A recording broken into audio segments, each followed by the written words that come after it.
Scarlet fever. Okay, so what is scarlet fever? So as you are seeing in the picture, scarlet fever, it occurs predominantly in children. It is a systemic contagious disease which occurs in due to beta hemolytic streptococci bacteria, which is Streptococcus pyogenes, which produces a particular toxins.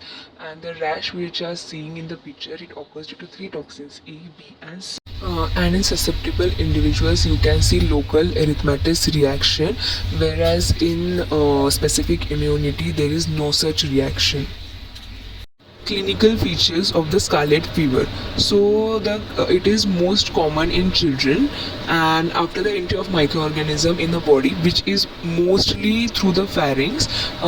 The features which most commonly can be seen is acute pharyngitis, tonsillitis, headache, chills, fever, abdominal pain, vomiting. And the diagnosis is frequently not established because there is a characteristic diffuse bright scarlet skin rash which appears on second to third day of the illness.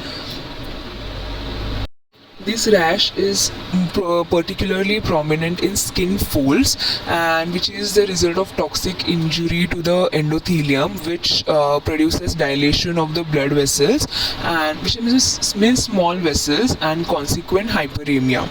So this rashes blanch on pressure. Blanching means when we press on that area, it becomes the white or whitish discoloration, and which begins in the upper trunk and then spreads to the lower extremities.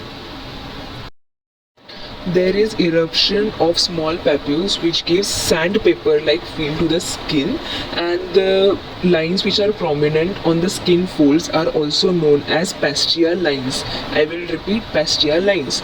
So the rash subsides after 6 to 7 days, and there is discoloration of palms and soles. So the color of the rash varies from scarlet red to dusky red.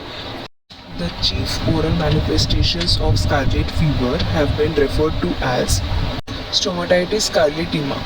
So there are small punctate red macules which may appear on hard and soft palate, and these are also known as Forchheimer spots. However, these are not diagnostic since they also appear in rubella, rosella infections, mononucleosis, and septicemia. The palate and throat are often fiery red, and tonsils and facial pillars are usually swollen and sometimes covered with grayish exudate. So now the main feature of the scarlet fever is strawberry tongue. So what is strawberry tongue? The strawberry tongue, it exhibits white coating, and the fungiform papillae are edematous and hyperemic, projecting above the surface as small red knobs. When these coating is lost then and beginning at the tip and lateral margins, this organ becomes deep red, glistening and smooth except for swollen hyperemic papilla. So the tongue in this phase is also termed as raspberry tongue, and the previous one was known as strawberry tongue.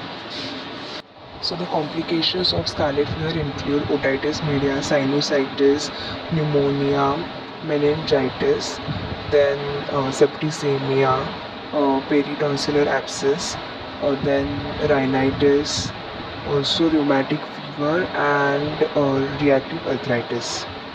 Then let's see diagnosis, which include increased leukocytosis, increased neutrophilia, elevation of ESR, which is erythrocyte sedimentation rate, elevation of C-reactive proteins, and to confirm the diagnosis, we do culturing of the flora of intraoral lesions, pharynx, and saliva.